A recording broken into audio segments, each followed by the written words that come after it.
O Mahabharata. De Krishna Dvaipayana Vyasa. Livro 13, Anusasana Parva.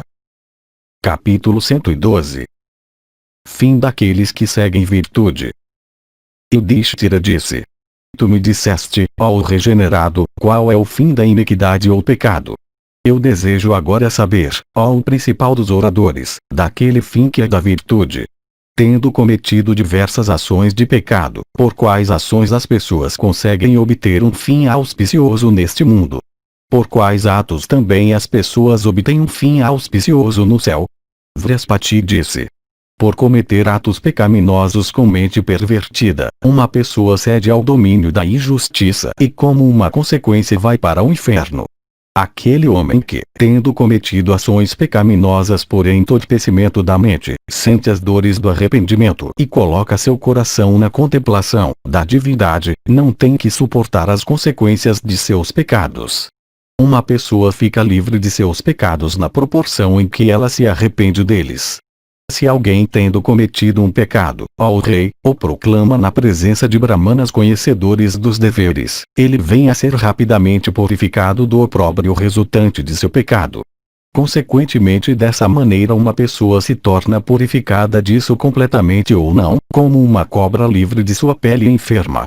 Por fazer, com uma mente concentrada, doações de diversos tipos para um brahmana, e concentrando a mente na divindade, alguém obtém um fim auspicioso.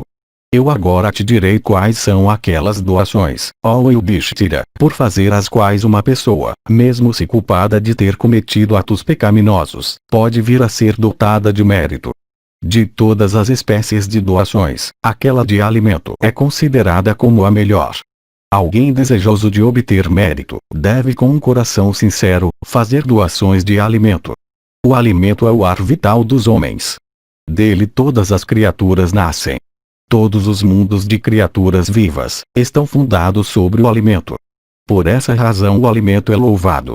As divindades, rishis, pitris e homens, todos elogiam o alimento. O rei Rantideva, nos tempos passados, procedeu para o céu por fazer doações de alimento. Alimento que é bom e que foi adquirido legalmente, deve ser dado, com um coração alegre, para brahmanas que sejam possuidores de erudição védica. Nunca tem que tomar nascimento em uma ordem intermediária o homem cujo alimento, dado com um coração alegre, é aceito por 1000 brahmanas. Uma pessoa, ó o chefe de homens, por alimentar 10.000 brahmanas, se torna purificada pela piedade e dedicada às práticas yoga. Um brahmana conhecedor dos Vedas, por doar alimento adquirido por ele como esmolas, para um brahmana dedicado ao estudo dos Vedas, consegue obter felicidade aqui. Aquele kshatriya que, sem tirar alguma coisa que pertence a um brahmana, protege seus súditos legalmente, e faz doações de alimento obtido pelo exercício de sua força, para brahmanas principais em conhecimento védico, com coração concentrado, consegue por tal conduta, alto de alma justa, se purificar, ó o filho de Pandu, de todas as suas ações pecaminosas. Aquele Vaisya que divide a produção de seus campos em 6 partes iguais, e faz um presente de uma daquelas partes para brahmanas, consegue por tal conduta se purificar de todo pecado. Aquele Sudra que, ganhando alimento por trabalho duro e através do risco da própria vida, faz um presente dele para brahmanas, vem a ser purificado de todo pecado. Aquele homem que, por empregar sua força física, ganha alimento sem fazer qualquer ato de dano para alguma criatura, e faz uma doação dele para brahmanas, consegue evitar todas as calamidades. Uma pessoa por fazer alegremente doações de alimento adquirido por meios legais para brahmanas preeminentes por saber védico fica purificada de todos os seus pecados. Por trilhar o caminho dos justos alguém fica livre de todos os pecados. Uma pessoa por fazer doações de alimento que é produtivo de grande energia, vem a ser ela mesma possuidora de grande energia. O caminho feito por pessoas caridosas é sempre trilhado por aqueles que são dotados de sabedoria. Aqueles que fazem doações de alimento são considerados como doadores de vida. O mérito que eles adquirem por tais doações é eterno. Por isso, uma pessoa deve, sob todas as circunstâncias, procurar obter alimento por meios legais, e tendo obtido fazer sempre doações dele para homens dignos. O alimento é o grande refúgio do mundo de criaturas vivas. Por fazer doações de alimento, uma pessoa nunca tem que ir para o inferno. Por isso deve-se sempre fazer doações de alimento, tendo obtido por meios legais. O chefe de família deve sempre procurar comer depois de ter feito uma doação de alimento para um brahmana. Todo homem deve fazer o dia proveitoso por fazer doações de alimento. O dia no qual nenhuma doação de alimento é feita e estéril ou perdido. Uma pessoa por alimentar 1000 brahmanas, ó rei, todos os quais são familiarizados com os deveres e as escrituras e as historias sagradas, não tem que ir para o inferno e retornar para este mundo para passar por renascimentos. Dotada da realização de todo desejo, ela desfruta de grande bem-aventurança após a morte. Possuidora de tal mérito, ela se diverte em felicidade, livre de toda ansiedade, possuidora de beleza de forma, e grande renome e dotada de riqueza. Eu assim te disse tudo acerca do grande mérito das doações de alimento. Isto mesmo é a base de toda a virtude e mérito, como também de todas as doações, ó Bharata. Capítulo 113. Vrihaspati relata o maior bem para os humanos, isto é, compaixão. Ascende de volta para o céu. Yudhishthira disse: abstenção de ferir, a observância do ritual védico, meditação, subjugação dos sentidos, penitências, e serviços obedientes prestados para os preceptores, quais entre estes é repleto do maior mérito com respeito a uma pessoa. Vrihaspati disse: todos estes 6 são repletos de mérito. Eles são diferentes portas de piedade. Eu agora falarei sobre eles. Ouça-os, ó chefe dos Bharatas. Eu te direi o que constitui o maior bem de um ser humano. Aquele homem que pratica a religião de compaixão universal conquista seu maior bem. Aquele homem que mantém sob controle os 3 defeitos, isto é, luxúria, ira, e cobiça, por lançá-los sobre todas as criaturas, isto é, dividindo-os em infinitas partes pequenas, expulsando-os de si para outros, e pratica a virtude de compaixão, obtém sucesso. Aquele que, por motivos de sua própria felicidade, mata outras criaturas inofensivas com a vara de castigo, nunca obtém felicidade no mundo seguinte. Aquele homem que considera todas as criaturas como a si mesmo, e se comporta em direção a elas como em direção a si mesmo, pondo de lado a vara de castigo e subjugando completamente sua ira, consegue obter felicidade. As próprias divindades, que são desejosas de uma residência fixa, ficam estupefatas em averiguarem o rastro daquela pessoa que constitui ela mesma a alma de todas as criaturas e considera todas elas como seu próprio eu, pois tal pessoa não deixa rastro para trás. Tal homem não deixa vestígio atrás dele, pois ele se torna identificado com Brahma. As divindades, por outro lado, desejam uma residência fixa tal como o céu ou um lugar repleto de felicidade. Nunca se deve fazer para outro aquilo que alguém considera como prejudicial para si mesmo. Esta, em resumo, é a regra da justiça. Uma pessoa por agir de uma maneira diferente por se entregar ao desejo se torna culpada de injustiça. Em recusas e doações, em felicidade e tristeza, no agradável e no desagradável, alguém deve julgar seus efeitos por uma referência a si mesmo. Isto é, quando alguém recusa um pedido, ele deve pensar como ele se sentiria se outro recusasse os pedidos que ele endereçou àquele outro. Do mesmo modo com relação às outras coisas. Quando uma pessoa ofende outra, a ofendida volta e fere a ofensora.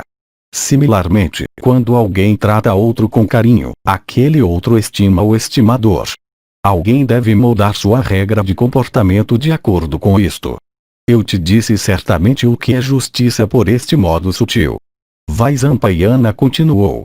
O preceptor das divindades, possuidor de grande inteligência, tendo dito isto para o rei Yudhishthira o justo, ascendeu para cima para proceder para o céu, perante nossos olhos.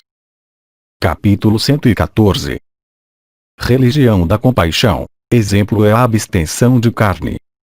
Vaisampayana disse: Depois disto, o rei Yudhishthira, dotado de grande energia, e o principal dos homens eloquentes, dirigiu-se a seu avô deitado em seu leito de setas, nas seguintes palavras.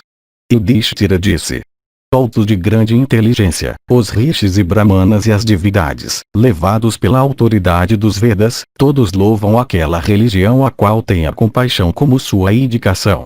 Mas, ó rei, o que eu te pergunto é isto: como um homem que cometeu atos de injúria para outros em palavras, pensamentos e ações, consegue se purificar da miséria?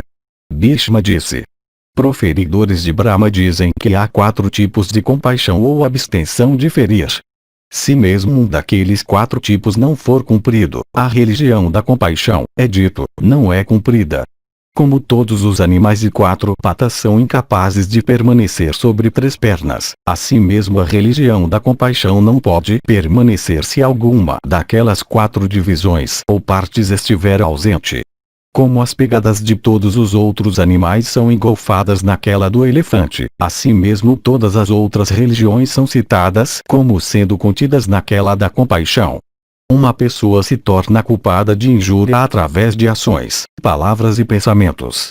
Por exemplo, por cometer um assassinato uma pessoa se torna culpada disto. Por incitar outros a isto alguém se torna culpado. Por cometer mentalmente um ato de assassinato alguém se torna culpado disto. Descartando isto mentalmente no início, deve-se em seguida se desfazer disto em palavra e pensamento. Aquele que de acordo com esta regra se abstém de comer carne é citado como sendo purificado de uma maneira tripla. É sabido que proferidores de Brahma atribuem a 3 causas o pecado de comer carne. Aquele pecado pode se atribuir à mente, às palavras, e às ações. É por esta razão que homens de sabedoria que são dotados de penitências se abstêm de comer carne. Ouça-me, ó rei, enquanto eu te digo quais são as falhas que estão ligadas ao ato de comer carne. A carne de outros animais é como a carne de um filho. Aquela pessoa insensata, entorpecida pela tolice, que come carne é considerada como o mais vil dos seres humanos.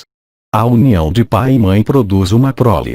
Da mesma maneira, a crueldade que um patife impotente e pecaminoso comete produz sua prole de repetidos renascimentos repletos de grande miséria. Como a língua é a causa do conhecimento ou sensação de paladar, assim as escrituras declaram, a atração procede do paladar. Isto é, por comer carne alguém sente o desejo por carne aumentar. Um gosto ou predileção por carne é criado dessa maneira. Por isso, o melhor procedimento é a abstinência total. Bem preparada, cozida com sal ou sem sal, carne, em qualquer forma que alguém possa comê-la, gradualmente atrai a mente e a escraviza. Como aqueles homens tolos que subsistem de carne conseguirão escutar a música doce das baterias e pratos e liras e harpas celestes? Aqueles que comem carne a elogiam muito, se permitindo serem entorpecidos por seu gosto, o qual eles declaram como sendo alguma coisa inconcebível, indescritível, inimaginável. Tal louvor constante da carne é repleto de demérito. Nos tempos passados, muitos homens justos, por darem a carne de seus próprios corpos, protegeram a carne de outras criaturas e como a consequência de tais ações de mérito procederam para o céu. Dessa maneira, ó monarca, a religião da compaixão é cercada por 4 considerações. Eu assim declarei para ti aquela religião que compreende todas as outras religiões dentro dela. Capítulo 115. Bhishma para Yudhishthira sobre a abstenção de carne. Yudhishthira disse: Tu disseste muitas vezes que a abstenção de ferir é a maior religião. Em Sradas, no entanto, que são realizados em honra dos pitris, as pessoas para seu próprio bem, devem fazer oferendas, de diversos tipos de carne. Tu disseste isto enquanto falavas anteriormente sobre as ordenanças a respeito de Sradas. Como a carne, no entanto, pode ser obtida sem matar uma criatura viva. Tuas declarações, portanto, me parecem ser contraditórias. Uma dúvida, portanto, surgiu em nossas mentes a respeito do dever da abstenção de carne. Quais são os erros nos quais incorre alguém por comer carne, e quais são os méritos que alguém ganha? Quais são os deméritos daquele que come carne por ele mesmo matar uma criatura viva? Quais são os méritos daquele que come a carne de animais mortos por outros? Quais são os méritos e deméritos daquele que mata uma criatura viva para outro? Ou daquele que come carne por comprá-la de outros? Eu desejo, ó impecável, que tu discurses para mim sobre este assunto em detalhes. Eu desejo averiguar esta religião eterna com certeza. Como alguém obtém longevidade? Como alguém adquire força? Como alguém obtém perfeição de membros? De fato, como alguém se torna dotado de indicações excelentes? Bhishma disse: ouça, ó filho da linhagem de Kuru, qual é o mérito que se vincula à abstenção de carne. Escute-me enquanto eu te declaro quais são as ordenanças excelentes, na verdade, sobre este assunto.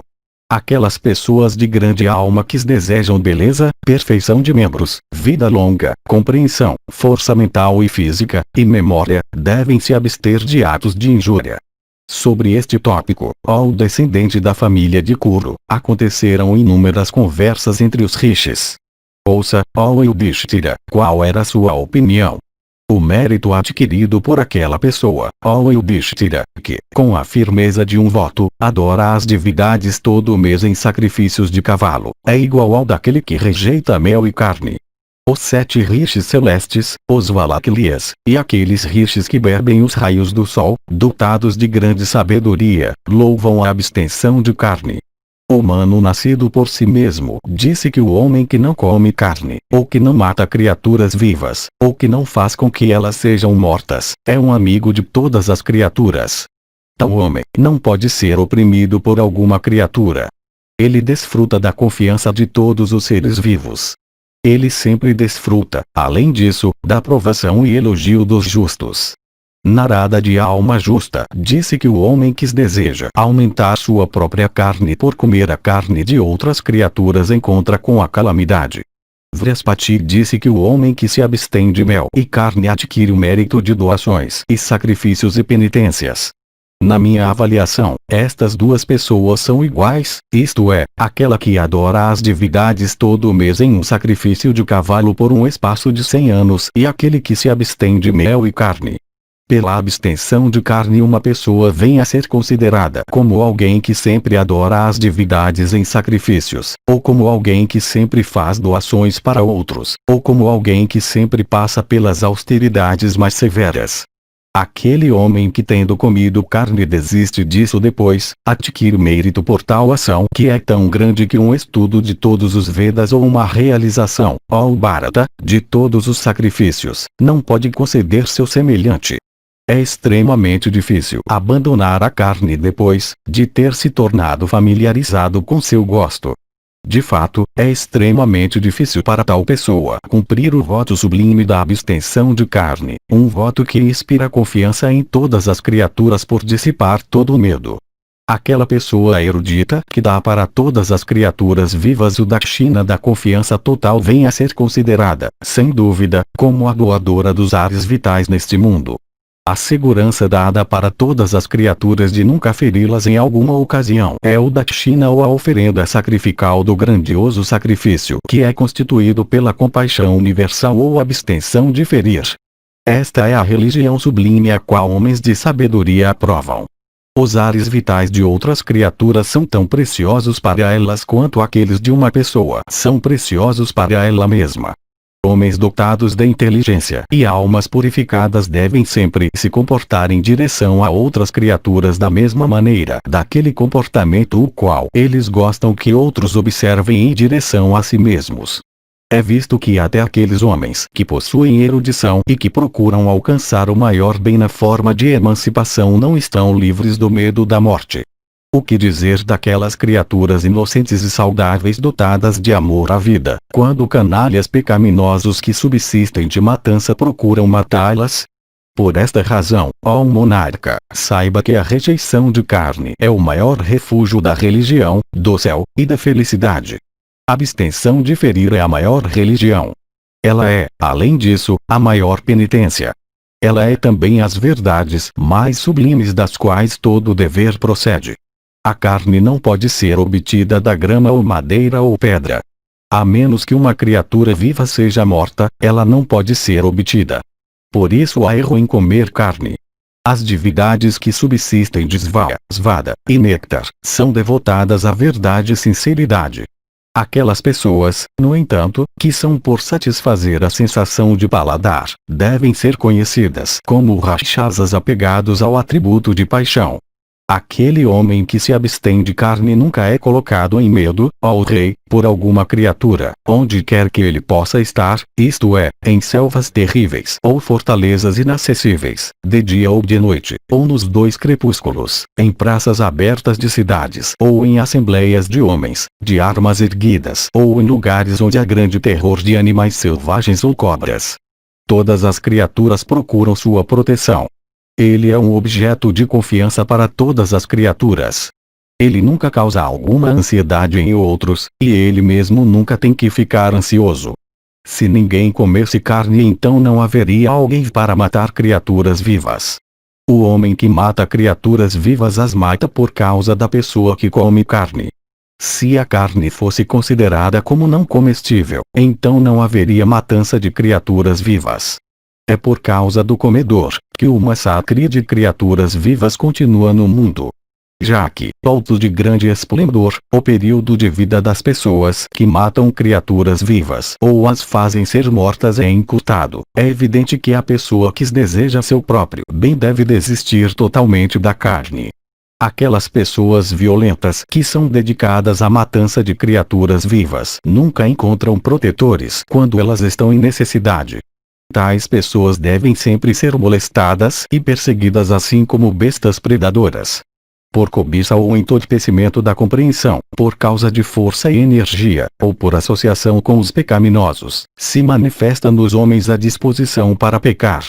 Aquele homem que procura aumentar sua própria carne por comer a carne de outros, tem que viver neste mundo em grande ansiedade e depois da morte tem que tomar nascimento em raças e famílias indiferentes. Grandes rishis dedicados ao cumprimento de votos e autodomínio têm dito que a abstenção de carne é digna de todo louvor, produtiva de fama e céu, e um grande sacrifício expiatório por si mesma.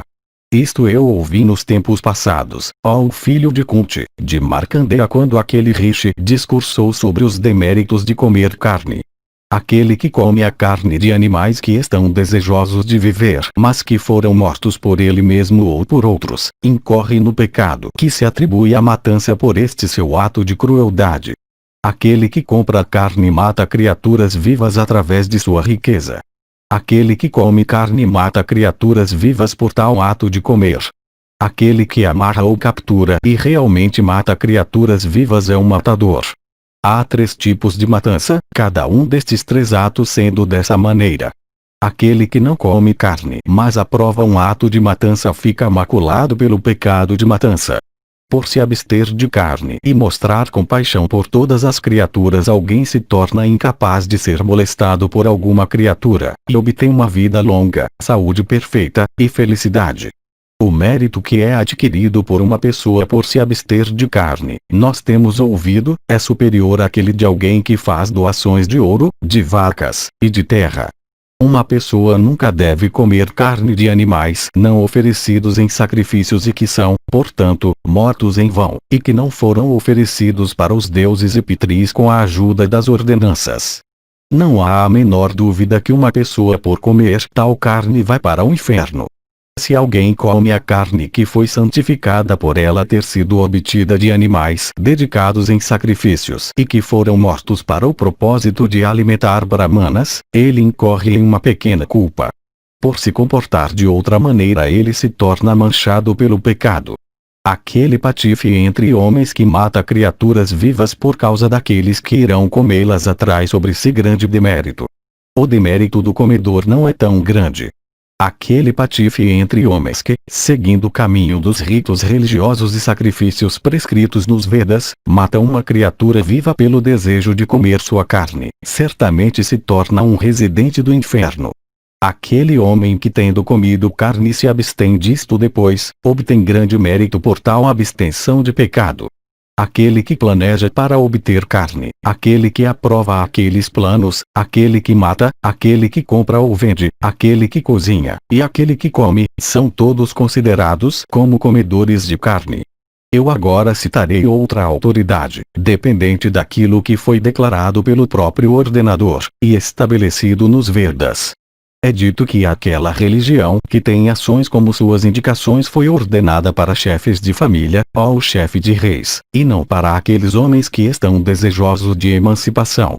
O próprio Man disse que a carne que é santificada com mantras e oferecida apropriadamente, de acordo com as ordenanças dos Vedas, em ritos realizados em honra dos Pitris, é pura. Toda outra carne cai sob a classe da que é obtida por meio de matança inútil, e é, portanto, não comestível, e leva ao inferno e infâmia. Nunca se deve comer, ó o chefe da linhagem de Bharata, como um Rakshasa, alguma carne que tenha sido obtida, por meios não sancionados pela ordenança. De fato, nunca se deve comer carne obtida de matança inútil e que não tenha sido santificada pela ordenança. Aquele homem que deseja evitar calamidade de todo tipo, deve se abster da carne de toda criatura viva. É sabido que no Kalpa antigo, as pessoas, desejosas de alcançarem regiões de mérito após a morte, realizavam sacrifícios com sementes, considerando tais animais como oferecidos por eles. Cheios de dúvidas a respeito da adequação de comer carne, os rishis pediram para Vasu, o soberano dos Shedis, para esclarecê-las. O rei Vasu, sabendo que a carne não é comestível, respondeu que ela era comestível, ó monarca. Naquele momento Vasu caiu do firmamento na terra. Depois disto ele repetiu novamente sua opinião, com o resultado que ele teve que afundar abaixo da terra por isto. Desejoso de beneficiar todos os homens, Agastya de grande alma, pela ajuda de suas penitências, ofereceu, definitivamente, todos os animais selvagens da espécie do veado para as divindades. Por essa razão, não há mais qualquer necessidade de santificar aqueles animais para oferecê-los para as divindades e os pitris. Servidos com carne de acordo com a ordenança, os pitris ficam satisfeitos. Ouça-me, ó Rei de Reis, enquanto eu te digo isto, ó impecável. Há felicidade completa em se abster de carne, ó monarca. Aquele que pratica austeridades severas por 100 anos e aquele que se abstém de carne são iguais a respeito de mérito. Esta é minha opinião. Na quinzena iluminada do mês de Kartika em especial, uma pessoa deve se abster de mel e carne. Isto está ordenado, a grande mérito. Aquele que se abstém de carne pelos 4 meses das chuvas obtém as 4 bênçãos valiosas de realizações, longevidade, fama e poder. Aquele que se abstém de carne de todo tipo pelo mês de Kartika inteiro supera todas as espécies de dor e vive em completa felicidade. Aqueles que se abstêm de carne por meses ou quinzenas a fio têm a região de Brahma ordenada para eles por sua abstenção de crueldade. Muitos reis nos tempos antigos, ó o filho de Prita, que tinham se constituído as almas de todas as criaturas e que eram familiarizados com as verdades de todas as coisas, isto é, alma e não alma, se abstinha de carne ou pelo mês inteiro de Kartika ou por toda a quinzena iluminada daquele mês. Eles eram Nabaga e Anvarisha e Gaia de grande alma e Ayuyanaranya e Dilipa e Ragu e Poru e Kartavirya e Aniruddha e Nausha e Ayati Rigas Vishvaksena e Sasavidu e Ivanasva e Sivi, o filho de Usinara, e Mushukunda e Mandatri, e Arishchandra. Sempre fale a verdade. Nunca fale uma falsidade. A verdade é um dever eterno. É pela verdade que Arishchandra vaga pelo céu como um segundo Chandramas.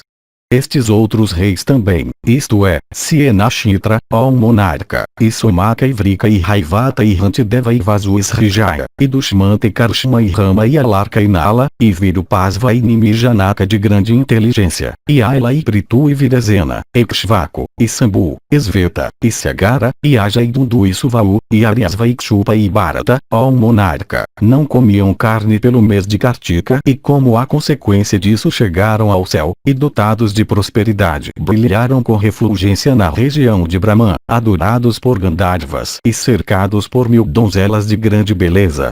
Aqueles homens de grande alma que praticam esta religião excelente que é caracterizada pela abstenção de injúria conseguem obter uma residência no céu.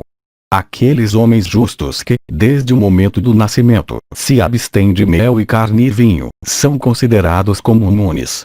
Aquele homem que pratica esta religião que consiste em abstenção de carne ou que a relata para fazer outros ouvirem-na, nunca tem que ir para o inferno mesmo que ele seja extremamente mau em conduta em outros aspectos. Aquele, ó rei, que lê, muitas vezes, estas ordenanças sobre a abstenção de carne, que são sagradas e adoradas pelos rishis, ou as ouve lidas, vem a ser purificado de todo pecado e obtém grande bem-aventurança por consequência da realização de todos os desejos. Sem dúvida, ele alcança também uma posição de eminência entre parentes. Quando afligido pela calamidade, ele facilmente a transcende. Quando obstruído por impedimentos, ele consegue se livrar deles com a maior facilidade. Quando mal com doença, ele fica curado depressa, e afligido com tristeza ele fica livre dela com grande facilidade. Tal homem nunca tem que tomar nascimento na ordem intermediária de animais ou aves. Nascido na ordem da humanidade, ele obtém grande beleza pessoal. Dotado de grande prosperidade, ó o chefe da linhagem de Kuru, ele obtém grande renome também. Eu assim te disse, ó rei, tudo que deve ser dito sobre o assunto da abstenção de carne, junto com as ordenanças a respeito da religião de Pravriti e Nivriti como concebida pelos rishis.